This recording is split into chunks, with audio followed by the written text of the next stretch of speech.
Hello, YouTube. I'm back. I haven't really vlogged much in the last week, and there's a couple of reasons for that. Start with the date, as per always, just so I have some perspective on, when this was shot. Oh, look, it's a kitty. I love it when the feral cats are just walking so leisurely around here. Oh, and there's one up on the wall. Is that Shithead?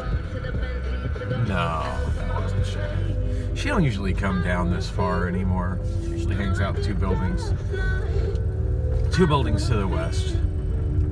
Didn't see her for a while. I was starting to get worried about that little cat. It was kind of an interesting couple months when she lived in my apartment. It's kind of a shame that just some cats are just destined to be outside feral cats. But anyway. Date and time. Yeah, it's February 13th, 2022. It's a Monday night, 8:24 p.m.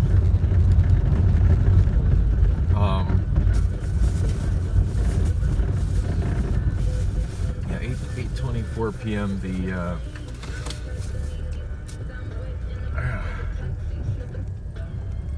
I got something stuck in my teeth and it's bugging me.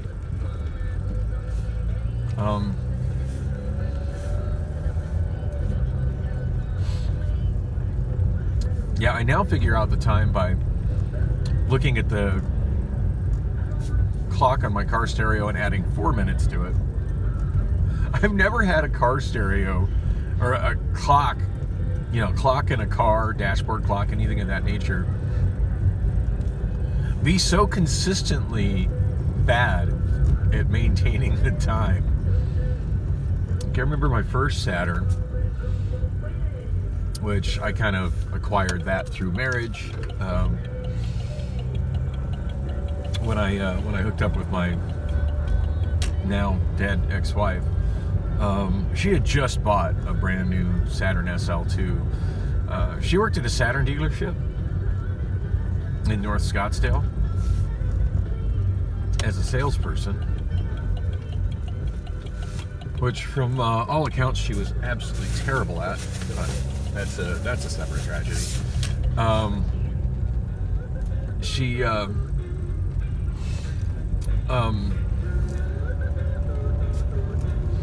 Anyway, she was able to get a really, really good deal on the car since she worked there. I guess they had some kind of employee discounts or incentives or whatever, which included financing. And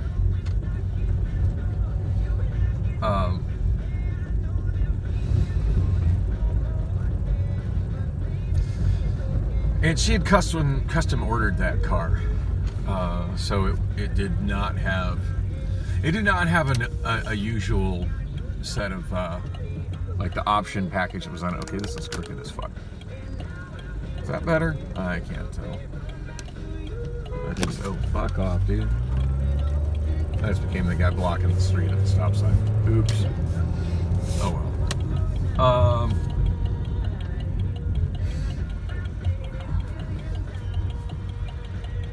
I love that car though.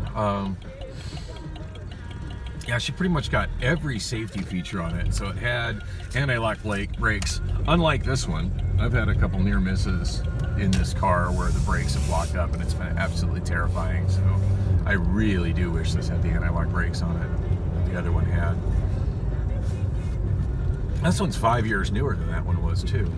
This is an 06, that one was an 01. Anyway, yeah, had the anti-lock brakes on it. Had this one just has the standard front airbags. First one had the regular airbags, but it also had, which I'm pretty sure required by law, but it also had side airbags. Not that they ever deployed while I had the vehicle, but it's kind of a comforting thing to know they're there, as I'm someone who, generally speaking, does not like wearing seatbelts. Also,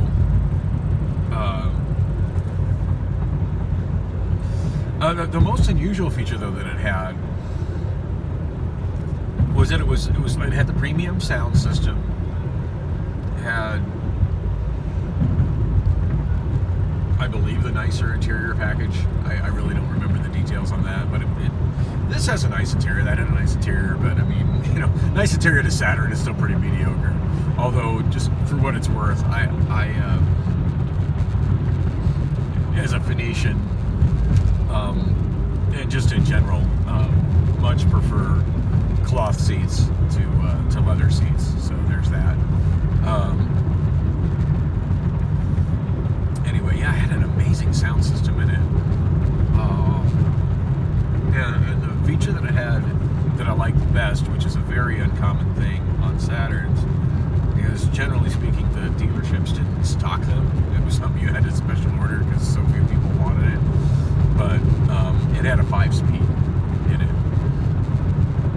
which made a gutless little economy car insanely fun to drive and a surprisingly quick vehicle. So, notice I said quick, not fast.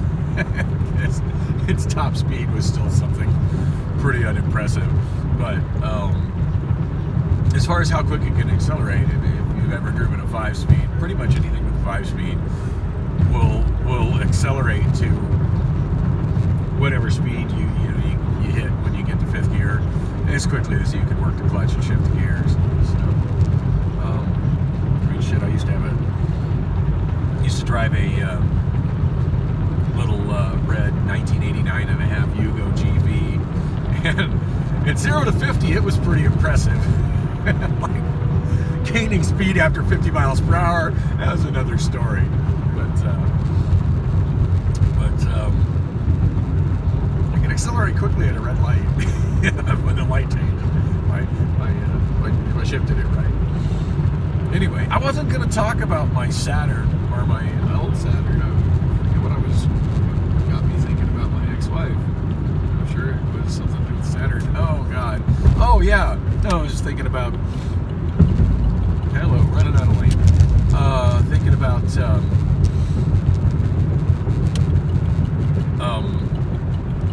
dashboard clocks. That thing's dashboard clock was accurate to the second. Always, always, always. And based on what I've read in comment sections on autism-related videos, particular things to do with like ASD, high-functioning autism, Asperger's syndrome, which apparently is not a thing anymore. It's been renamed. Funny how they'll rename stuff because a name gets a bad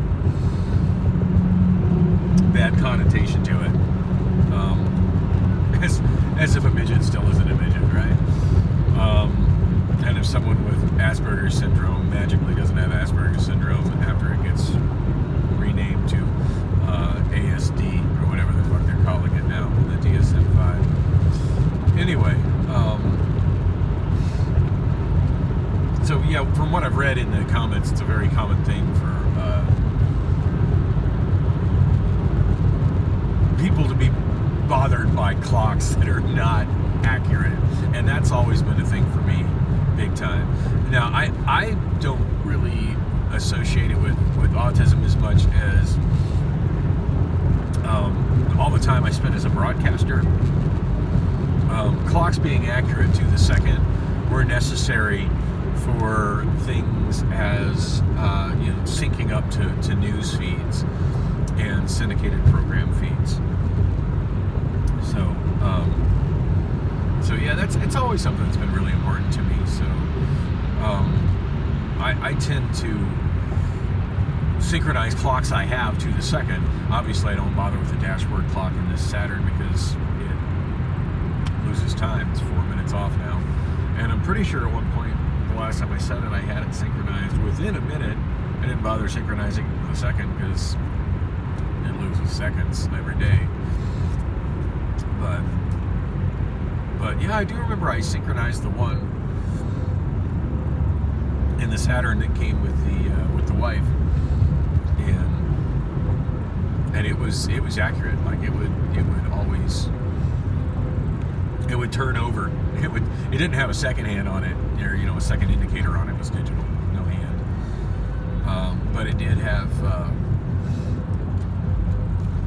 It didn't have a second indicator, but it would flip the minute at the exact same instant that my cell phone flipped the minute, which is how it should be. Although I'm thinking about my old Saturn, I think just for shits and grins, I had set its clock on what I used to call express cab time. I used to own a taxi company. I won't talk about it much anymore. But I had every clock in my cabs and the clock on my desk. That was the only clock in my house at the time that I set this way. But the digital alarm clock that sat on my desk, and which I kind of ran my home office out of. And then every clock in the car, I had exactly to the second 2 minutes fast. And if memory serves, I think that's what I had in my Saturn as well. It was just kind of an homage to my cabs, because that was like kind of my cab, so to speak. But anyway, this clock not accurate. That is not what I was going to talk about. I was going to try to give an update on what all's happened, since I haven't vlogged hardly at all in the last 2 weeks. So a big football game happened in Phoenix yesterday. Something about a superb owl or something. I don't know. Owl, or maybe it was some other bird. Eagles? I don't know. I guess the Eagles lost to the Owls. I'm not into sports. Anyway, I am into local news, and between that and the Waste Management Phoenix Open Golf Tournament, apparently there was a record amount of visitors to the Valley over the last week. And they were saying in the morning news, as I was on my way home from work yesterday, that Sky Harbor Airport was expecting to break a record for most passengers through the airport in a single day, mostly with people leaving the Valley, flying out of Phoenix. And I think they were estimating something like 85,000 people. I mean, these are ticket passengers. You can usually be pretty accurate on, what the traffic's going to be based on what ticket sales are. But yeah, they were projecting I think 85,000 people would fly out of PHX, Phoenix Sky Harbor Airport today. So I don't know if that happened. I slept in late. I don't bother to listen to news radio if I'm heading into work this late, because KTAR is playing the Dave Ramsey show right now. And yeah, I don't really listen to Dave Ramsey much these days, especially since I've discovered Caleb, whatever the hell his last name is, his videos I find to be a lot more same general financial advice, but a lot more entertaining.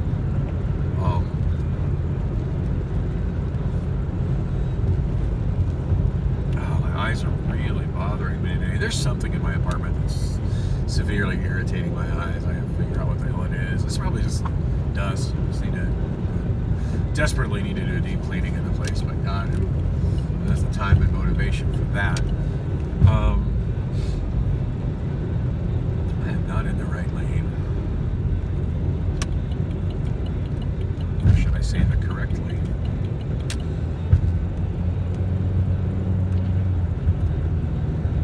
The guy coming up behind me was trying to accelerate really fast. I'm not sure what his purpose in that was, because I changed lanes at the exact same speed as the cars in front of me.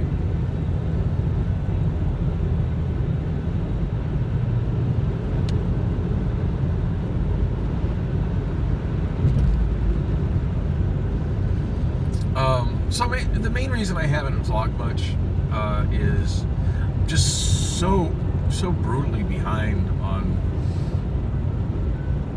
uploading my videos compared to when I record them.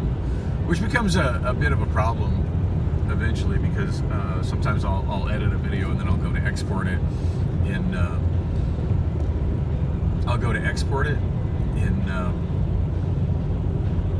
in iMovie, and there won't be enough space to do it because of how much space is being occupied by recently shot videos and what have you, other stuff being stored. And so yeah, the best way to avoid that problem is just me not shoot that many videos for a while until I get caught up. I feel like right now I think I'm something like 5 days behind, but I feel like I'm reasonably close to catching up right now, so that's a good thing. Mostly because I haven't shot any videos in the last week. Last one I did was super short, and I don't really recall what all I said. I just remember I was on my way to a friend's place at a weird hour of the morning, late Friday night, early Saturday morning. I kind of had in my head that one thing was going to happen, and that's not what happened at all. We actually just ended up driving around a lot. He moved here from California, and not like normal California, but an island, I forget the name of it. I want to say Catalina Island, but that's probably wrong. But he's told me some great stories about what it's like growing up on a small, isolated island, and it showed me pictures, and it just looks like a paradise. It's nothing like what I know of as California. All right, we got a fool getting on the freeway to my right. I caught him just barely in the video. No taillights. I want to say no headlights, but it does have daylight time running lights, so functionally really dim headlights. It's amazing how many people drive in the city at night with no lights on.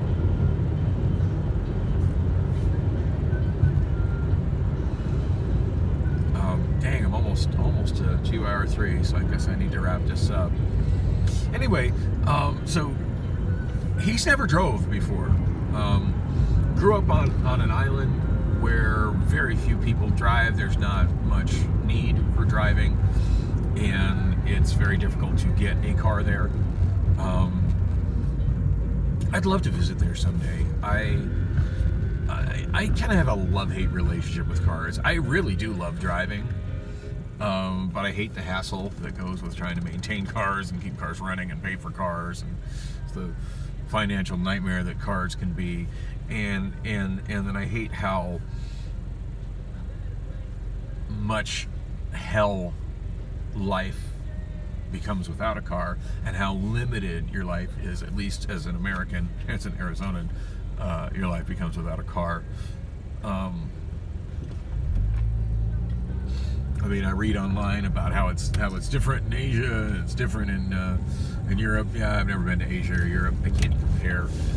Now, I have lived in several other parts of the country without a vehicle, with varying degrees of success and inconvenience. The entire time I lived in Jackson Hole, Wyoming, I didn't have a vehicle. And I didn't find that to be very limiting at all, because Jackson Hole surprisingly had very good public transit. In the event I took a taxi, I never really had far to go. Like everything that I wanted to go to, as far as like my home, my work, places I hung out at, Snow King Resort, everything was walking distance. All my friends' places, walking distance. The only place that I ever went that wasn't walking distance was Jackson Hole Ski Resort and the bar over there, which I forget the name of it. The voice in my head is saying Mangy Moose, but I'm not sure if that's right. It's where I met somebody really famous and legendary there. Ray Manzarek. I met Ray Manzarek from The Doors. Saw him do a solo performance there. That was not walking distance, but there was a bus that went there. And even if I took a taxi from their home, it was only a few bucks. So it was, yeah. And Jackson, Wyoming, very isolated up in the mountains. So yeah, didn't feel limited much by not having a car, other than the fact that I couldn't leave. I didn't leave much the whole time I lived there. I had a couple trips that I took out with friends. The one I took with some staff members of the radio to a festival concert up in the mountains in Idaho, between Jackson and Boise.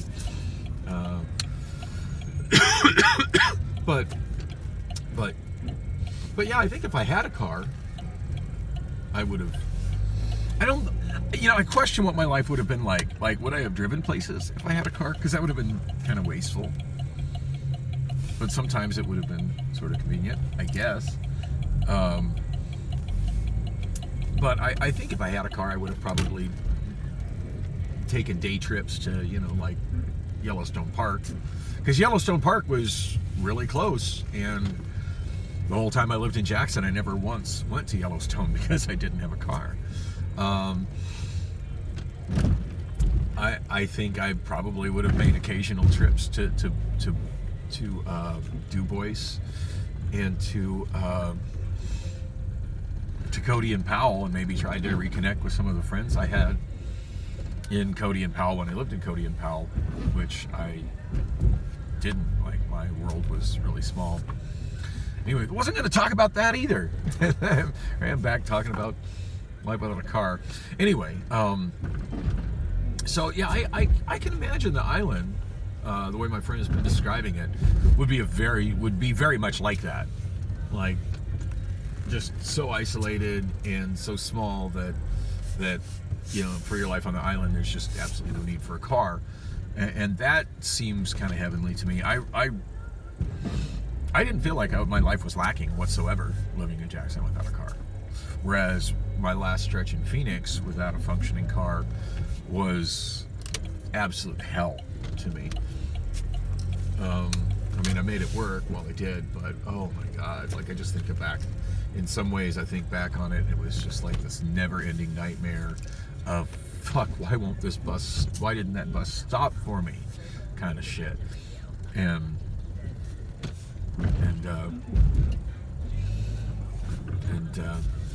yeah, just that whole time period just sucked. And I've got a couple things I need to get done and checked on this car, and just the thought of like being without it for a day or two while Rob works on it is just not appealing at all. Anyway, so on that note, my friend that I was hanging out with in the wee hours of the morning, he's never driven a car, has no driver's license. Now, he said he used to drive a golf cart, that golf carts were very common on the island they grew up on, that more people used golf carts than cars there, which actually sounds pretty awesome. And it reminds me, I don't have a working electric scooter, and I really miss having one. And I've been saying in many videos I'm going to give an update on what's happened with spin scooters, and I should probably do that while I'm thinking of it. So I did finally update my Spin Scooter app on my iPhone, which, by the way, is my only phone right now. That's what I was going to mention when I was mentioning the clock. I can't check the Obama phone to see what time it is, because the Obama phone is, I want to say it's completely dead. It's actually still serving one function right now. It still powers up. In fact, I don't think I can actually shut it off, short of just letting its battery die again. And it has 2 alarms that are set on it to go off every day, and they're at the time that I need to get up for Amazon. So, my Mountain Dews are still in the trunk, which has actually worked out to be pretty convenient for me, because it's been chilly enough that they're reasonably cold when I pull them out. Oh, I made it through the first 12 of the 24 pack. I wonder if this 24 pack's ever going to make it into my kitchen. It's looking like maybe not, but it's convenient. I get to work, put them in the bag, out the trunk. Cold food for today's work shift. That's not cold food for today's work shift, which I always just keep in my bag, but there's so much crap in my bag that I can't do that now. Get my safety vest on. Shit, where's my bag? Did I not bring my work bag? Oh, you've got to be kidding me.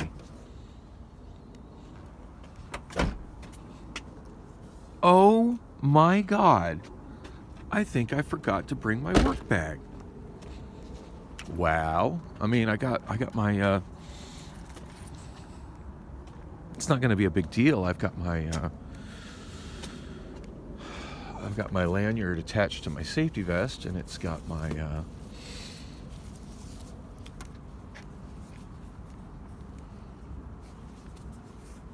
work ID on it, and my certification ID for hazardous spill training, which I don't think I've used once. Somebody was asking me about it the other day. This really cute girl that I work with in Outbound. Set this damn thing down. Safety vest on. It's not working well at all, is it? All right. Sorry, my safety vest is all twisted. It's not going on. I haven't talked about her at all. Yeah, God, there's this one girl I work with. I've got such a mad crush on her, and that's such a not even doable thing, because I don't know how young she is, but she's young. I'm getting to the point where, like, I'm just really bad at guessing ages. Like, she might be in her late 20s. She might be 19. I'm not sure.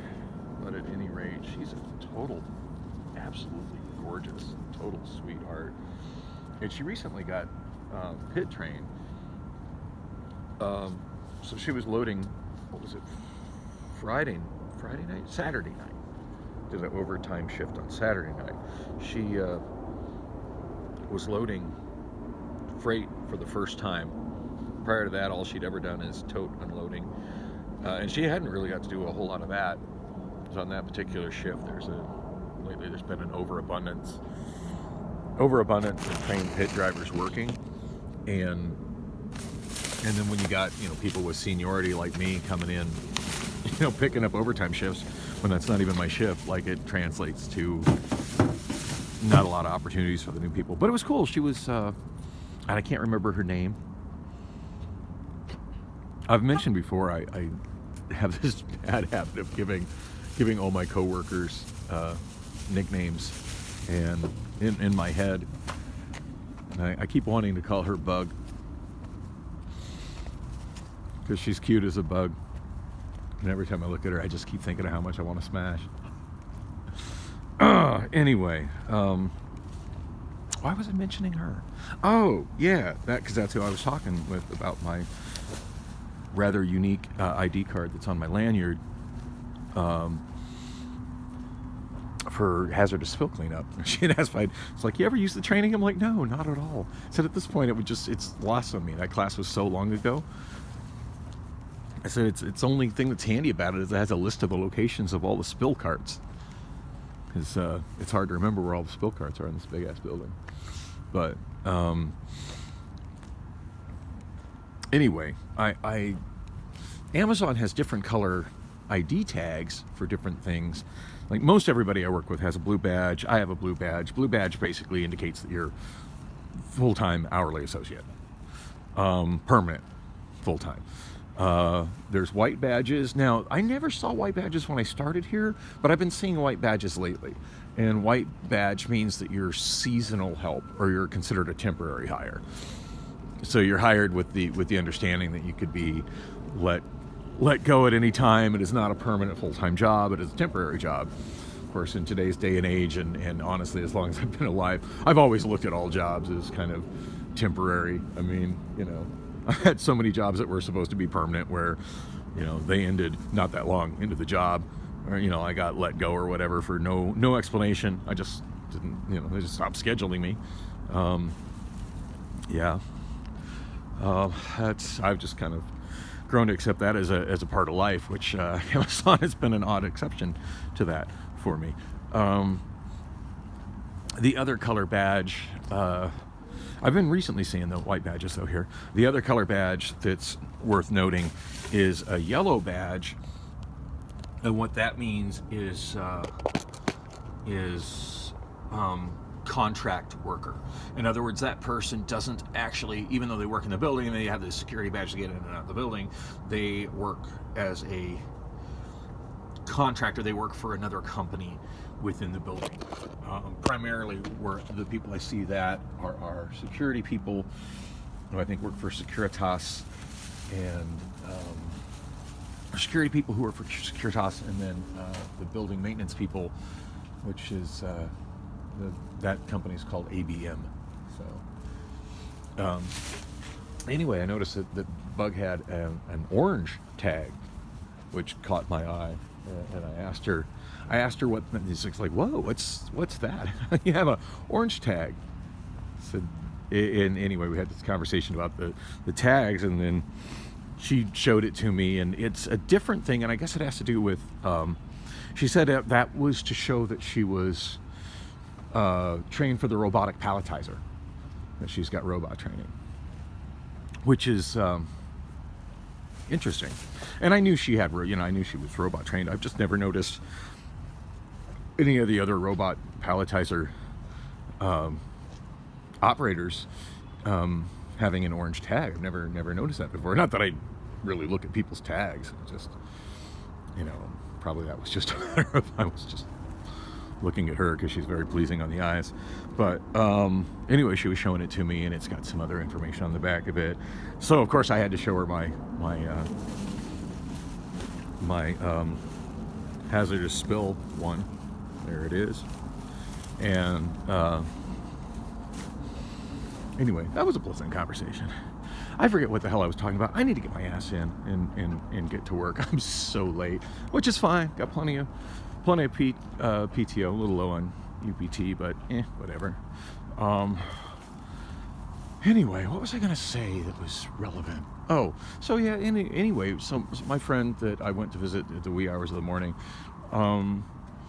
he's never had a driver's license. He's lived in Phoenix, I want to say, for like a year and a half ish. Works in the financial services industry.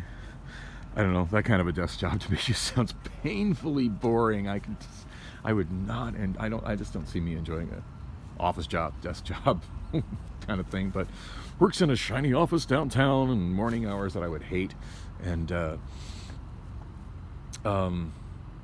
but yeah, he never uses public transit ever. Just Ubers. So for the most part, his world just consists of Ubering from his apartment, which is not far from my apartment, to downtown Phoenix and back. Occasionally gone to some bars and clubs with friends that are in the central Phoenix area, and that's all he's seen of Phoenix. So we went for a long drive around the valley. Ended up driving up to Cave Creek and Carefree. For those who follow me on Snapchat, that's where Zoltar is located. It's up in Carefree. And right after I took the picture, I tried to adjust the glass on the left, and it started talking at us. Scared the Jesus out of both of us. It's like, whoa. For those who are not familiar with Zoltar, it's featured in the Tom Hanks movie, Tom Hanks and Richard Pryor movie, The Toy. There's been some other movies and stuff that have featured it, but it's kind of a Google Zoltar if you're not familiar with it. Anyway, I ended up just going back to my place and watching a concert, Laserdisc, and listening to some records and some 8-tracks and just chilling, and it was good. I've been really isolated lately and consequently really depressed lately, and that was good. It kind of got me out of myself, and it motivated me enough that when I got back to my place, by the time I got back to my place, the sun was up, and it was reasonably nice outside, and that was kind of the circumstances I needed to finally clean the goddamn cat box while he was chilling and watching the concert in the living room. So anyway, I need to get my ass inside. I was going to talk about what's going on at work. It's just been mostly, other than working side by side with Bug the other Friday night, it's been mostly just more of the same. Last night was interesting because of the Super Bowl. As predicted, most people just straight up didn't show up for work. So we were extremely underhanded. I was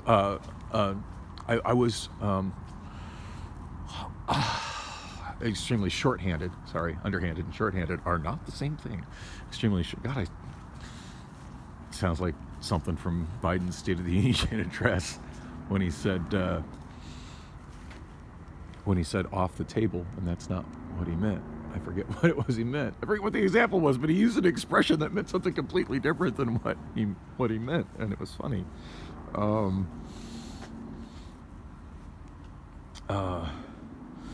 Anyway, yeah, we weren't. Wasn't nothing underhanded happened last night. We were shorthanded, very shorthanded, but it ended up like I was imagining that I would just be overwhelmed with work. And at one point I kind of was, but for the most part I was just it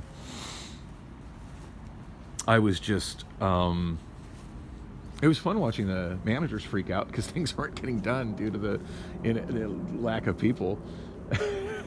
As me and some people were coming up with solutions, and then management trying to second guess what we were doing, and me just like, no, y'all trying to just make it look like stuff got done and stuff's not really getting done. I'm not going to do it that way. That's ridiculous. Anyway, I don't have time to talk about that. I need to get my hands to work. I'm hoping to actually work on the DeStuffit tonight. Hopefully my showing up late today has resulted in them figuring out enough drivers for the outbound docks so that I can go work the DeStuffit with in Fluid with Joe and Ty. Anyway, thanks for coming with me on the journey, and like and subscribe if you haven't already for more thrilling times of listening to me talk to myself.